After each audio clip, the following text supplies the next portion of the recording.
మేము అధికారంలోకి వచ్చి నెలన్నర, మేము అధికారంలోకి వచ్చిన రాగానే ప్రజలు మమ్మల్ని విశ్వసిస్తున్నారు. మేము పెన్షన్లు ఇస్తామని చెప్పాం, 7,000 రూపాయలు పెన్షన్ ఇస్తానని చెప్పాం. చెప్పిన విధంగా మేము 4,000 రూపాయల పెన్షన్, 3 నెలల పాత బకాయిలు కలిపి 7,000 మొదటి నెలలోనే ఇవ్వడం జరిగింది. అంతేకాకుండా ఉద్యోగస్తులకు ఒకటే చెప్పాం, ఉద్యోగస్తులకు 1వ తారీఖు జీతం ఇస్తానని చెప్పి జీతాలు కానీ పెన్షన్ కానీ విడుదల చేస్తామని చెప్పాం. అదేవిధంగా గత 5 సంవత్సరాల్లో ఏనాడు 1వ తారీఖు జీతాలు అందుకొని ప్రభుత్వ ఉద్యోగాలు అందుకుంటున్నారు. పెన్షన్ తన అధికారంలో రాగానే 3,000 చేస్తానని చెప్పిన ఈ జగన్ రెడ్డి 2,500 చేయడానికి 4 సంవత్సరాలు పట్టింది, 2,750 చేయడానికి 4.5 సంవత్సరాలు పట్టింది. 4.5 సంవత్సరాల 9 నెలలకి 3,000 రూపాయలు చేయగలిగాడు. అతను చెప్పిన మాటలన్నీ అబద్ధాలు, ఏ రోజు చేయలేదు. నవరత్నాలు అన్నాడు, నవరత్నాల్లో ఏ పథకం అవ్వలేదు. కానీ తెలుగుదేశం చిత్తశుద్ధితో ఉంది కాబట్టి ప్రతి నెల ఒక పథకం. ఇవాళ ఆగస్టు 15 నుంచి అన్నా క్యాంటీన్లు, ఇట్లా ప్రతి నెల మా రాష్ట్ర ఆర్థిక పరిస్థితి చూసుకుంటున్నాం. ఇంతవరకు మాకు రాష్ట్ర ఆర్థిక పరిస్థితికి క్లారిటీ రాలేదు. మేము చెప్పిన విధంగానే పెన్షన్లు ఇవ్వడం మొదలుపెట్టాం. 7,000 ఇచ్చాం, తను 3,000 వారు చెప్పిన వారి బడ్జెట్లో వారు చెప్పినట్టు ఏ రోజు 3,000 పెన్షన్ ఇవ్వలేదు. మేము మాట మీద నిలబడ్డాం కాబట్టి మేము 7,000 ఇచ్చాం. ప్రతి నెల 4,000 ఇవ్వబోతున్నాం. ప్రతి నెల 1వ తారీఖు ఉద్యోగస్తులకు జీతాలు ఇవ్వబోతున్నాం. అంతేకాకుండా రేపు ఆగస్టు 15 నుంచి మేము అన్నా క్యాంటీన్ కూడా ఓపెన్ చేయబోతున్నాం.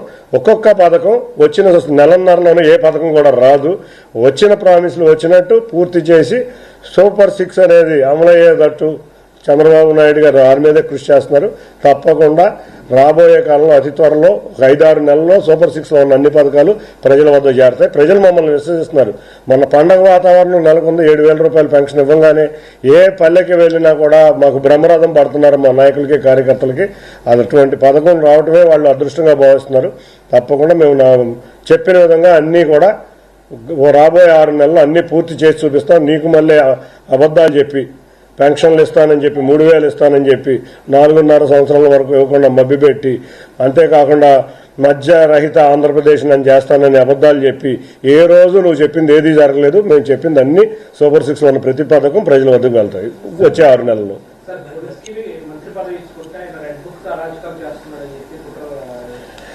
ఇవాళ మేము అధికారంలో రాగానే జగన్ రెడ్డి వారి మనుషులు చేసిన అక్రమాల గురించి వాళ్ళు భయపడుతున్నారు. ఇంతవరకు లోకేష్ గారు రెడ్ బుక్ ఓపెనే చేయలేదు. ఓపెన్ చేయకుండా ఉన్నానే నేషనల్ మీడియాకి వెళ్ళి రెడ్ బుక్ చేస్తున్నారు, అది చేస్తున్నారు, ఇది చేస్తున్నారు అని చెప్పి అవాకులు చవాకులు పేలుతున్నారు. ఇవన్నీ కూడా మీరు ఏదో సృష్టించి రాష్ట్రానికి రావాల్సిన పరిశ్రమలని లేకపోతే రాష్ట్రానికి రావాల్సిన అభివృద్ధిని అడ్డుకోవాలని చేసే మీ యొక్క కుట్రను ప్రజలు నమ్మరు.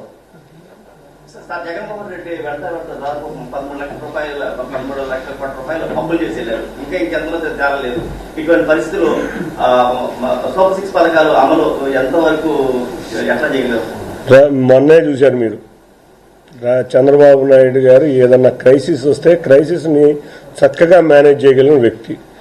మీరు చూస్తే 2014 నుంచి 19 వరకు లోటు బడ్జెట్ ఉన్న రాష్ట్రంలో కూడా పథకాలన్నీ కూడా క్రమంగా మేము ఇచ్చి, అంతేకాకుండా ఏ రోజు కూడా మీరు చూస్తే ఆ రోజు రాష్ట్ర ఆర్థిక పరిస్థితి భారంగా ఉన్న సమయంలో కూడా ప్రభుత్వ ఉద్యోగాలకి 43% ఇది ఇచ్చాం.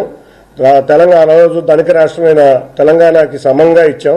ఏ రోజు కూడా రాష్ట్ర ఆర్థిక పరిస్థితి భారంగా ఉన్నా కూడా మేము ఎటువంటి పథకాలకి లోటు లేకుండా చేశాం. సంక్షేమం, అభివృద్ధి 2 సమపాలలో తీసుకెళ్ళాం. అంతేకాకుండా ముఖ్యంగా రాష్ట్రం యొక్క పెట్టుబడులు రావడంలో, అంతేకాకుండా రాష్ట్ర ఆర్థిక పరిస్థితి మెరుగుపడాలంటే చంద్రబాబు నాయుడు గారు, అక్కడ మోడీ గారు ఇద్దరి వల్లే సాధ్యమవుతుంది.